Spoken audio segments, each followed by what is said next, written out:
Moving on, because we saw the numbers dip yesterday and we talked baseball. Let's do some Lions. Okay. Lions. Have you guys watched Quarterback yet? I watched the first 2 episodes last night. I watched the first 4. Have you watched it, Nick? You've been busy, huh? Yes. They thought I guess. Yeah, I'm looking forward to catching up tonight. There's 7 episodes. I don't know the word to describe what it is. I know what it is, but I don't know how to describe it in a single word. It's I don't know, just change of heart. Or maybe just finally realize something, maybe waking up. Epiphany. Watching episode 4, I think it was. You had an epiphany? Had an epiphany. Wow. It's between episode 3 and episode 4. First of all, the way episode 3 started is top tier, just fucking like football quality. Just going through like the 25 seconds they have before I'm you literally snap the going to ball. watch that tonight, so it's amazing. Spoiler. I'll give you a little bit. I'm giving you a spoiler right now. God damn it. This is your fault. What do you mean? You should have watched it. Dude, I got shit to do. You were up at like 2 in the morning. No. I was in bed at like Instagram Reels. 12. Well, that's already me in bed. I lay in bed for like an hour and just scroll Instagram. Yeah, episode 3, they kind of talk about everything I talked about last year, I guess. The cohesiveness.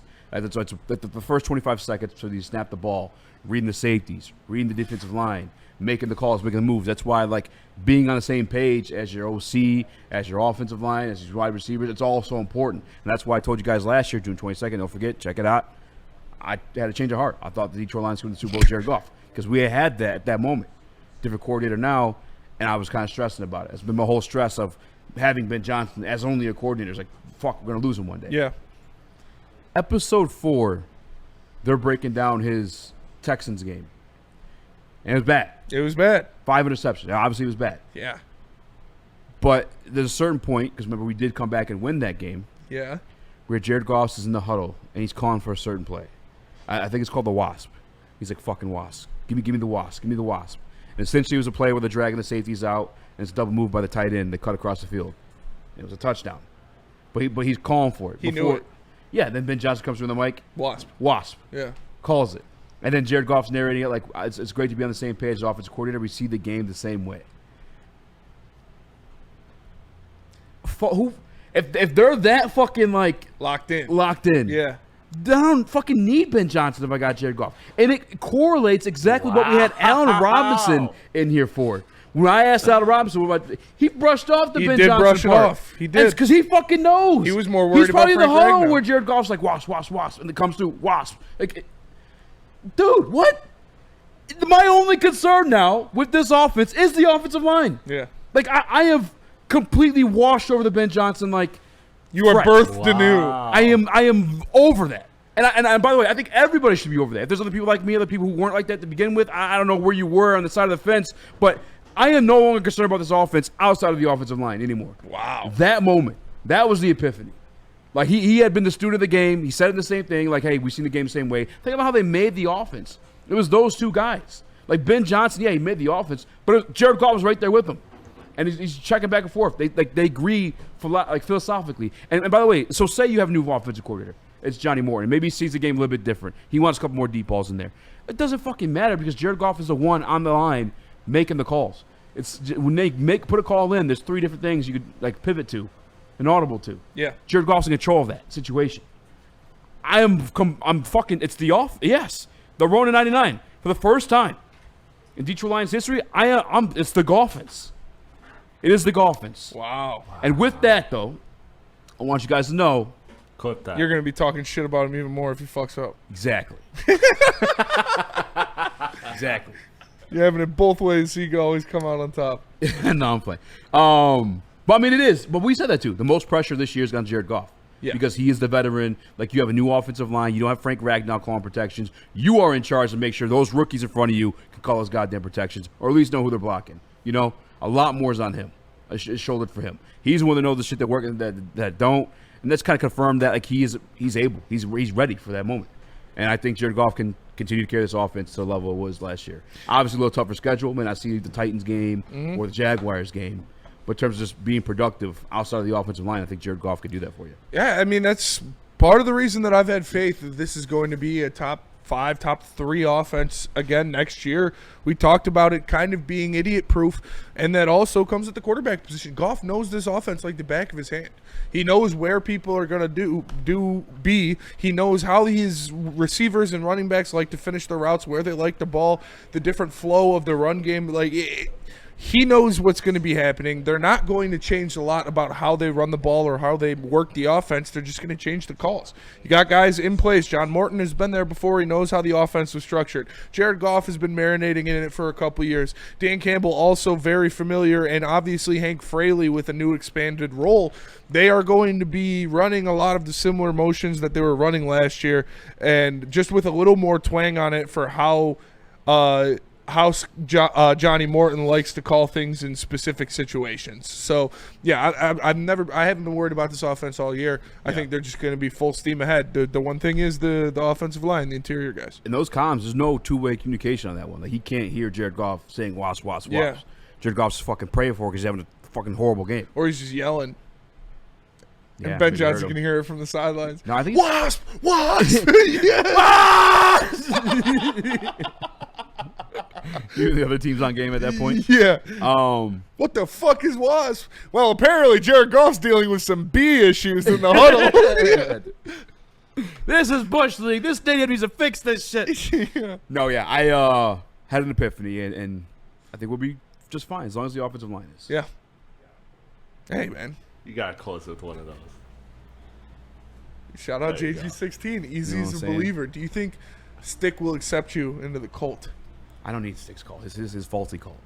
Bullshit He's a call. false prophet is what you Him say. and Neil. They're Malik Willis. They're false prophets. false prophets. All the way. Wow. You have truly been... At least I'm Al Gaib over there for sure. You have been burnt to ash and reborn from your doubts like a phoenix.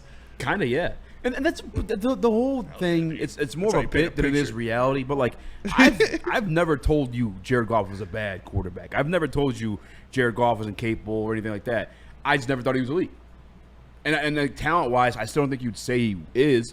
But now that he's gotten better since the day we got. I'll tell you what, dude. You can't deny that at all whatsoever. From calling protections to reading the field to getting the ball out, he's a better quarterback for damn sure. But having him sit through that with Ben Johnson, seeing it come to fruition, and now him on the same wavelength, like with calling the offense like that, yeah, he's a different guy. Yeah. And yes, Jared Goff is the best version of himself.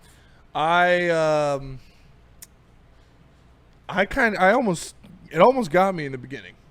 Like Crying? it was kind of I was about to tear up. He's definitely Like, happy for him. when he was talking about like, damn, like, so this is what it feels like to be wanted. When he was talking about Brad Holmes and Dan Campbell calling him after the trade, and he started tearing up a little bit. I was like, damn, dude, that's fuck. I just can't watch the last episode because I'm like, you motherfucker. Like, watch it. So I'm probably just not gonna watch the last episode. But it was You gotta watch it. We're gonna watch it because it was really good. I don't know. I mean, it's all out there now. Maybe you guys listening have seen the full 7. Kirk Cousins episodes. is like it's like watching a fucking inmate walk down death row, dude. It's, No, his is hard to watch. It's hard to Yeah. watch, dude, because he's It's just funny though, but it's falling hard to apart, watch. and he's just the most boring dude of all time. He's a Love good Kirk guy. Cousins, but it might be time to hang him up, Kirk. Hey, it can't be one of the great Hall of Fame bag chaser, Kirk Cousins. Absolutely fleeced multiple organizations. Brother, I'm telling you, He's the first fully guaranteed contract. we're not really supposed to be mentioning this name, I'm sure, on this show, but like he's gonna get a contract from another haircut place because he name dropped him like 15 times in this show. Oh, you know, yeah. Oh, for sure. It was Yeah, I've Lady been going Jane's. there my whole year. I've been going them to my whole life. They got Lady Jane's in Michigan. They They got got Lady Lady- yeah, Jane's they in got Lady Minnesota. Jane's Yeah, everywhere. They got them in Atlanta. Yeah, that's a Lady Jane's cut right there. I just took him to Lady Yeah. Jane's earlier today. I was like, damn, all right, My bro. favorite part though, because he was also honest, like you never know what you're getting. Yeah. Kirk, dude, I love Kirk. I like to live my life on the edge. No, you don't, Kurt. You drive a minivan, but It's hard not to love Kirk Cousins, dude. He's just a boring ass dude, man. he is. When he was singing Celine Dion in that fucking, Yo, that song was kind of lit. I'm not dude, gonna Celine lie. Dion's got hits, bro. Yeah, dude, I remember it was my aunt's best friend's daughter, and I never knew who fucking Celine Dion was. But this bitch was obsessed with her.